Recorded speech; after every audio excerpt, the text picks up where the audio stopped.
So how are you everyone? Let me again reframe my questions. How are all of you? Good morning, and how are all of you? And please tell me, have you all been studying? Yes? All of you have been studying? Yes, everyone?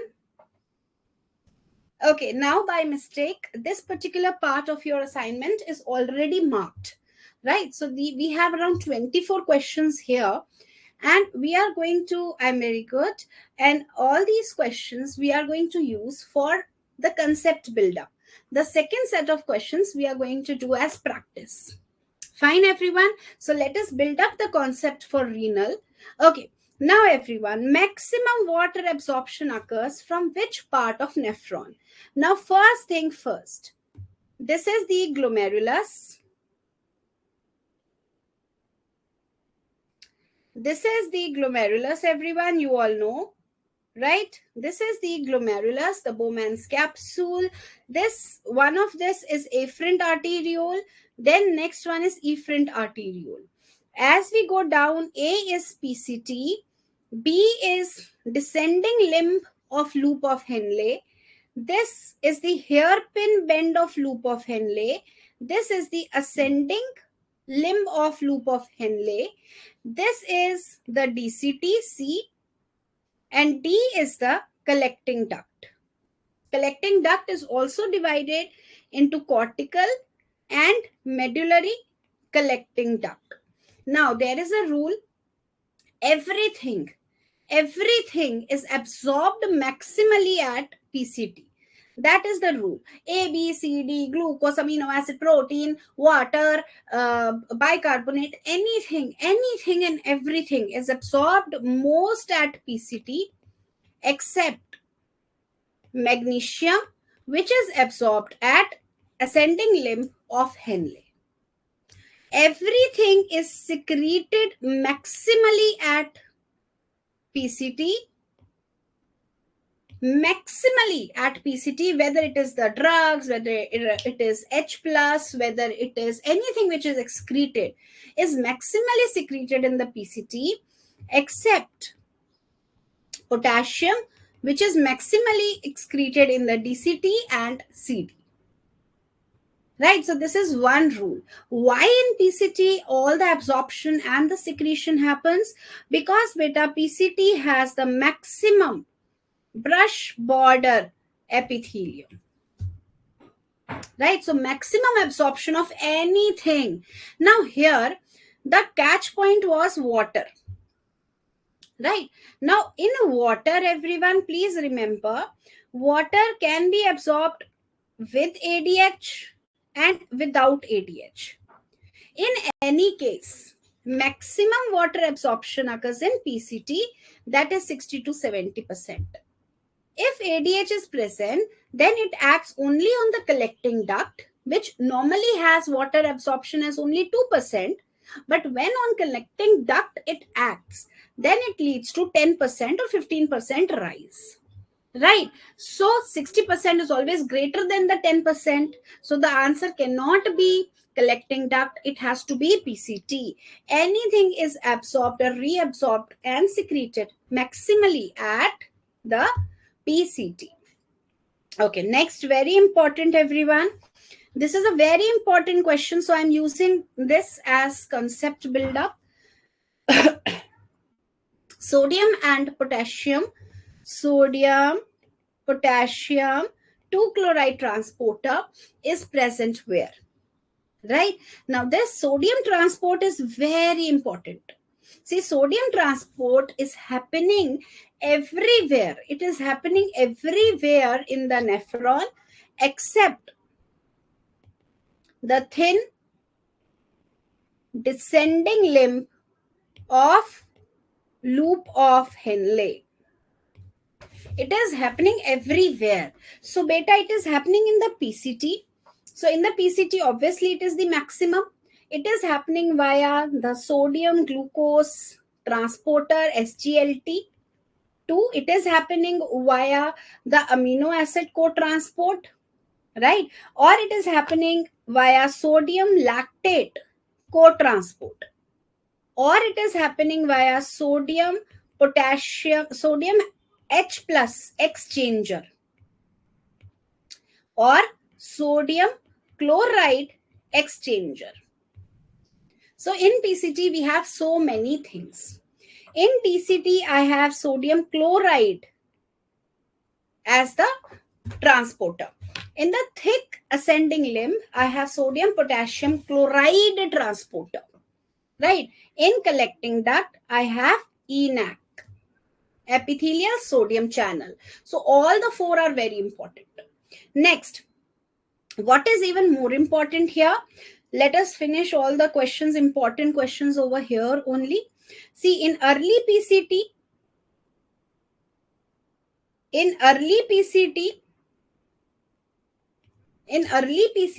what happens?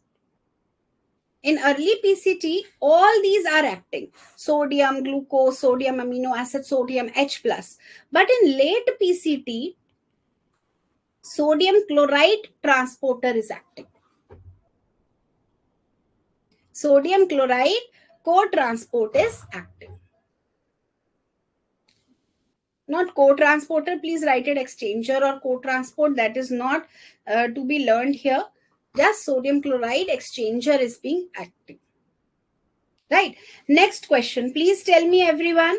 Problem in the sodium potassium chloride channel will lead to which syndrome, and sodium chloride channel will lead to which syndrome?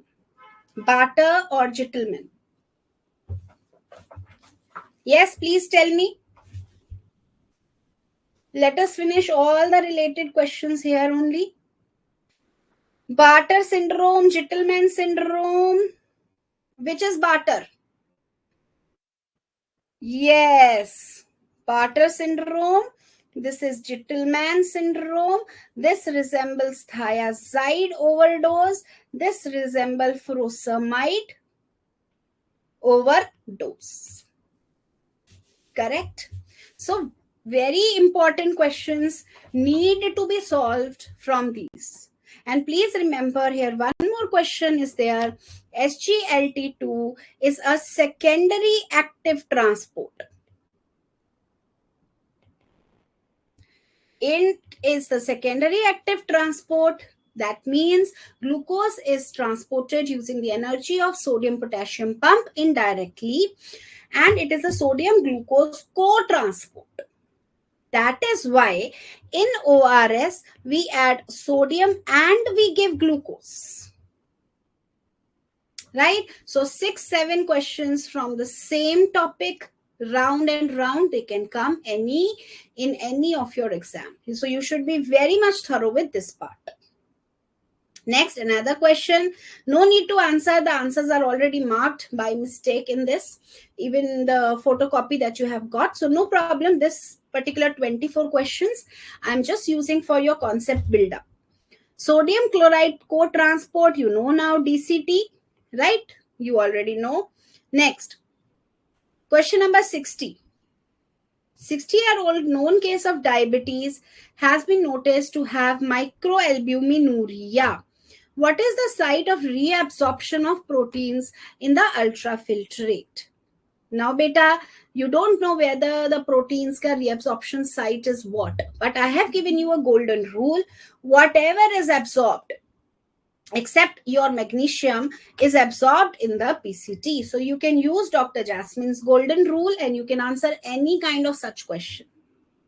Next, glucose is mainly absorbed from PCT, ascending limb, cortical or medullary. So it is actually absorbed from all.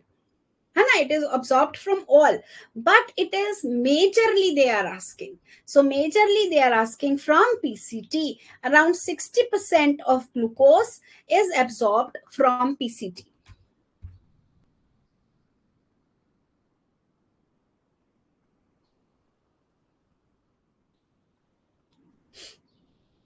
Okay. Next question is important, everyone. Next question is little important and it is a GK question. Why I say GK and a common sense question? Why do I say like this? Because this question is not a direct lift up from any book. Common sense, GK, your common sense, your whole knowledge will come into play. Now, let us first understand this question. Solute excretion in water diuresis. What is water diuresis? There is a Ramu. He takes 10 glasses of water, suppose. So Ramu is taking 10 glasses of water. So after that, what is going to happen to him? To him, what is going to happen? He is going to have increased urination. But since everything is normal, what is going to happen to the ADH? ADH secretion ko kya hoga? The body doesn't need to save water. So ADH will decrease. Right? ADH will not be produced from the neurohypophysis. So what will happen? Almost the solute excretion will be normal because there is no play of ADH or aldosterone, right? Till an extent. But if Ramu keeps on drinking water for a longer time, that is known as psychogenic polydipsia, then his urine is going to be hypoosmolar. But it will take some time. It cannot happen immediately. Right? So at first, the absolute solute excretion will remain like it is a ratio. So it will remain same because the body will cooperate. The body will coordinate ADH and water. Okay. Question number 7, everyone.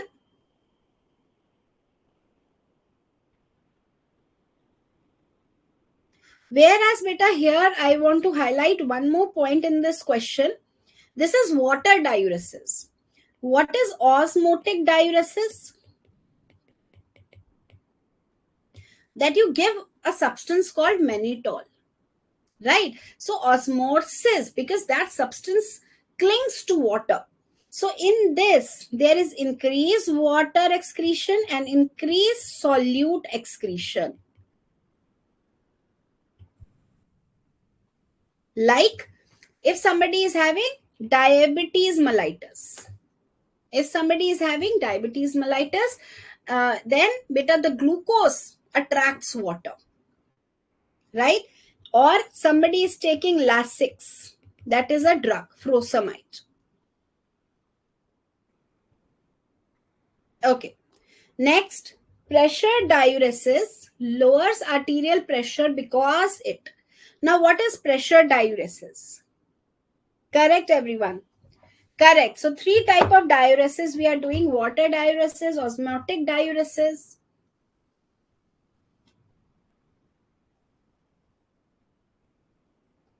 Okay. Now, pressure diuresis is happening. That means there is some problem within the kidney, which is some solute is exerting a pressure, because of which water is coming out. So what is happening to the ECF? The ECF is decreasing. So it doesn't lead to the renin. It doesn't have anything to do with the resistance. It doesn't have to do anything with the dilation, because it directly reduces the water. Any kind of, Dr. Tejasvi, because glucose is being excreted, no? In osmotic diuresis is happening because the solute is there in the urine. That is happening because there is excess solute. Okay, Dr. Rutwa and Tejasvi, osmotic diuresis is happening because there is some solute in the urine. So that is why the solute is already high. That solute is actually calling water.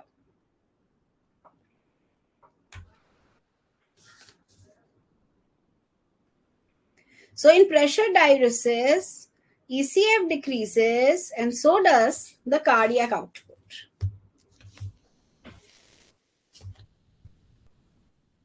Right, so 3 types of diuresis we have done in these 2 questions. The water diuresis, that means somebody is taking water. Osmotic diuresis, that means a substance or a solute is already present in the urine, which is extracting or which is attracting water and the other solutes. And the pressure diuresis, there is a lot of pressure right? What is pressure diuresis? Something led to increase ECF in your body, and because of that pressure, because of those pressure sensors, more water loss happened, so immediately ESF decreased. This is seen majorly in the aldosterone escape mechanism. Primary hyperaldosteronism escape mechanism. When aldosterone rises, we all have done the endocrinology. What happens? There occurs more sodium absorption, and there occurs potassium excretion. But where sodium goes, water goes. So anybody who has more aldosterone will have more water in the body. So that person should become edematous or anasarca. But in primary hyperaldosteronism, it doesn't happen. Why? Because of pressure diuresis, because of escape phenomena. Okay. Thiazides act on DCT. This we know already. Thiazides are very important. Thiazides, or you can say diuretics, are very important from pharmac. And this is your homework. You are going to read about all the thiazides. See, beta, the mannitol mainly acts on the PCT and it acts on the whole of the nephron. On the loop of Henle, furosemide or the high ceiling diuretics act, right? So, which act on the collecting duct, which are potassium sparing, which are there, which are, as such, diuretics are a very important chapter, right? When we do pharmacology, we will do the diuretics. Okay. Question number 9 is something you have to learn. There is no point in explanation of this question. This is a direct learn question. Maximum vitamin C concentration, if somebody is taking a lot of vitamin C, maximal of this is occurring in the adrenal gland. Okay. Question number 10 is important. There are certain cells in the kidney, especially in the collecting duct. Right, they can be P cells, principal cells, or I cells. They are present, first question, they are present in the collecting duct. P cells are majorly involved with aldosterone and ADH action. Major aldosterone action. I cells, they produce acid. P cells are more in number. I cells are less in number, but they have more organelles.